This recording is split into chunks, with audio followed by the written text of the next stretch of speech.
Hello दोस्तों, स्वागत है आपका आपके अपने यूट्यूब चैनल NCERT विद शिखा में। हम पढ़ रहे थे रासायनिक अभिक्रिया और रासायनिक समीकरण के बारे में। तो आज हम पढ़ेंगे रासायनिक समीकरण को संतुलित करना। ठीक है, उसके पहले हम जान लेते हैं कि रासायनिक समीकरण को संतुलित क्यों करते हैं। देखिए, रासायनिक समीकरण जो है वो दो तरह के हो सकते हैं, या तो संतुलित रासायनिक समीकरण होगा या तो असंतुलित रासायनिक समीकरण होगा। तो संतुलित रासायनिक समीकरण जो है वो ये जो जिंक और सल्फ्यूरिक अम्ल के साथ जो अभिक्रिया हुई है, यहाँ पे जो समीकरण बना है, ये इसका जो उत्पाद बन के आया है, ये क्या है, संतुलित रासायनिक समीकरण है। तो इसको हम समझेंगे कैसे। जैसे देखिए, ये जिंक है और यहाँ पे सल्फ्यूरिक अम्ल है H2SO4, ठीक है, और फिर इसका जिंक सल्फेट और हाइड्रोजन इसका प्रोडक्ट बन के आया है। तो इसमें जो जिंक मतलब इसके जो तत्व हैं और जो यौगिक है, उनमें जो परमाणुओं की संख्या है वो दोनों तरफ बराबर रहनी चाहिए। जैसे जिंक यहाँ पे एक इसका परमाणु है, तो जो प्रोडक्ट बना है उसमें भी जिंक का एक परमाणु है। और यहाँ हाइड्रोजन के दो परमाणु हैं, तो यहाँ पे भी हाइड्रोजन के दो परमाणु हैं। यहाँ पे सल्फर का एक परमाणु है और यहाँ पे सल्फर का एक परमाणु है। यहाँ ऑक्सीजन के 4 परमाणु हैं और यहाँ पे भी ऑक्सीजन के 4 परमाणु हैं। तो ये क्या है, रासायनिक समीकरण संतुलित है। ठीक है, ये रासायनिक समीकरण संतुलित है। और अगर जो रासायनिक समीकरण ऐसा नहीं है जिसमें परमाणुओं की संख्या बराबर नहीं है, वो रासायनिक समीकरण असंतुलित होता है। हम उसके बारे में पढ़ते हैं आगे। उसके पहले अगर आपने अभी तक चैनल को सब्सक्राइब नहीं किया है तो कृपया चैनल को सब्सक्राइब कर लें, साथ में आप बेल आइकन प्रेस कर लें ताकि आपको सारी वीडियोस मिल सके। और फिर अगर आप वीडियो को अंत तक देखिए, अगर आपको वीडियो अच्छी लगे तो इसको लाइक करिए, अपने दोस्तों के साथ ज़्यादा से ज़्यादा शेयर करिए। और ठीक है, आगे बढ़ते हैं।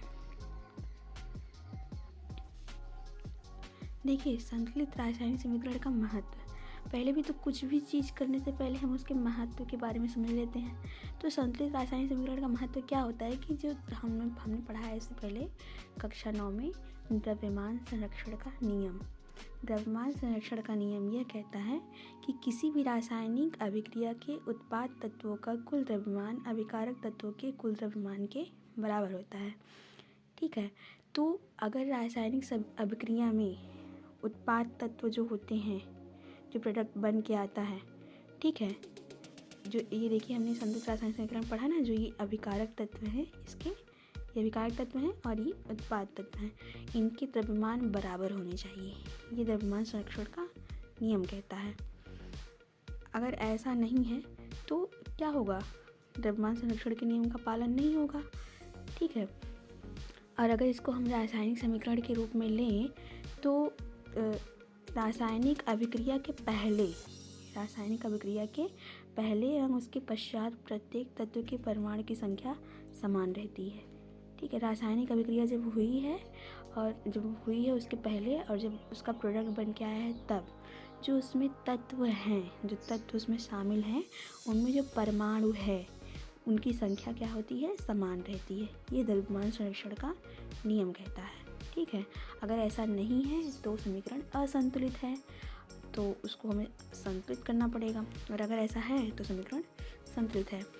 तो असंतुलित रासायनिक समीकरण जैसे इसमें हम देख लेते हैं, ये है फेरस। ठीक है, ये इसमें फेरस है। फेरस की जल के साथ अभिक्रिया हुई है, तो यहाँ पे फेरस और ऑक्सीजन के साथ अभिक्रिया हुई, तो फेरस ऑक्सीजन के साथ एक यौगिक बना लिया और हाइड्रोजन अलग हो गया। ठीक है, लेकिन देख लेते हैं कि इसमें ये समीकरण संतुलित है कि नहीं। जैसे यहाँ पे देखिए, फेरस का एक परमाणु है, लेकिन यहाँ पे फेरस के 2 परमाणु हैं। यहाँ हाइड्रोजन का 2 परमाणु है, यहाँ भी हाइड्रोजन का 2 परमाणु है। यहाँ ऑक्सीजन का 1 परमाणु है, लेकिन यहाँ ऑक्सीजन के 4 परमाणु हैं। ठीक है, जो उत्पाद बन के आया है उसमें परमाणुओं की संख्या बढ़ गई है। अभिकारक में उतने परमाणु नहीं जितने उत्पाद में आ गए हैं। तो क्या है, ये जो रासायनिक समीकरण है ये असंतुलित है। ठीक है, तो इसको हम संतुलित कैसे करेंगे वो हम सीख लेते हैं। देखिए, संतुलित करने के लिए हम रासायनिक समीकरण को संतुलित करेंगे, लेकिन जो इसका ये तत्व का जो प्रतीक है और जो यौगिक में परमाणुओं की संख्या है, जो मतलब जो यौगिक उसमें उपस्थित है और जो यौगिक बना है उसमें जो परमाणुओं की संख्या है वो नहीं बदलनी चाहिए। परमाणुओं की संख्या संतुलित होनी चाहिए, मतलब जितने इसमें रहे उतने ही उसमें, मतलब दोनों तरफ बराबर रहने चाहिए। लेकिन जो इनके प्रतीक में जितने परमाणु मिलकर बने, जैसे यहाँ Fe2O4 है तो यहाँ Fe3O4 हम नहीं कर सकते यहाँ, ठीक है, यहाँ Fe3O4 नहीं कर सकते। या फिर यहाँ पे H2O है तो O यहाँ पे 4 है तो हमको 4 O चाहिए, इसलिए यहाँ पे हम H2O4 कर दें, ऐसा नहीं हो सकता। ठीक है, उसके लिए हम क्या करेंगे कि पहले स्टेप में हम ये करते हैं कि इसको पहले एक बॉक्स में बंद कर देते हैं इसको। ठीक है, इसको बॉक्स में बंद कर देते हैं। तो हमको ये ध्यान रखना है कि बॉक्स के अंदर कोई भी परिवर्तन ना हो, बॉक्स के अंदर कोई परिवर्तन ना हो। फिर उसके बाद हम क्या करते हैं अगले स्टेप में कि जैसे मतलब ये जो अभी तत्व हैं, जितने तत्व हैं उसका, जैसे फेरस हो गया, हाइड्रोजन हो गया, ऑक्सीजन हो गया। फेरस का अभिकारकों में परमाणु की कितनी संख्या है, अभिकारक मतलब जिनसे मिलकर अभिक्रिया हुई है। ठीक है, बाईं तरफ जो तीर का निशान है उसके बाईं तरफ अभिकारक होते हैं, उसमें अभिकारकों में परमाणु की संख्या कितनी है, और उत्पाद जो प्रोडक्ट बन के आया है उसमें परमाणु की संख्या कितनी है। तो जैसे फेरस है, फेरस का अभिकारक में एक ही परमाणु है और उत्पाद में इसके 3 परमाणु आ गए। हाइड्रोजन का 2 परमाणु है, उत्पाद में भी 2 परमाणु है। ऑक्सीजन का 1 परमाणु है और उत्पाद में इसके 4 परमाणु बन के आ गए। ठीक है, तो क्या है ये एक तरह से हम इसको अलग कर लेंगे, तत्व लिख लेंगे, फिर तत्व के आगे उसके कितने परमाणु अभिकारक में हैं, कितने परमाणु उत्पाद में हैं। ठीक है, तो इससे हमको क्या समझने में सहायता मिलेगी कि हमको कितना संतुलित करना है। ठीक है, फिर अगले स्टेप में हम क्या करेंगे कि जैसे जो मतलब प्रोडक्ट है, अभिकारक है या फिर उत्पाद है, समीकरण में जो भी यौगिक जिसमें सबसे ज़्यादा परमाणु हो उसको हम देखते हैं।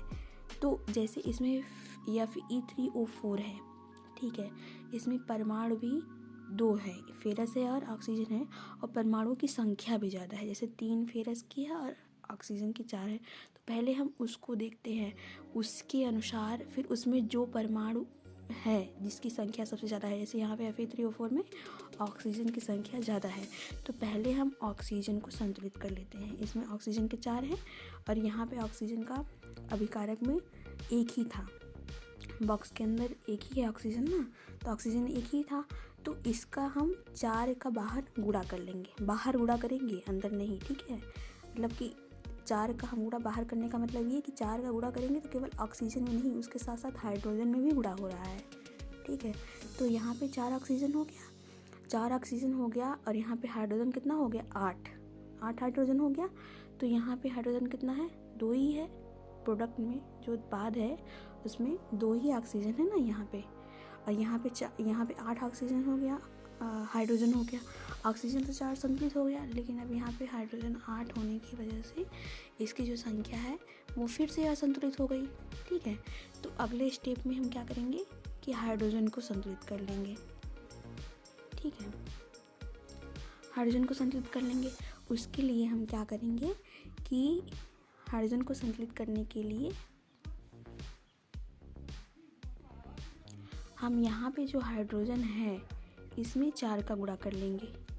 ठीक है, यहाँ पे 8 हाइड्रोजन हो गया।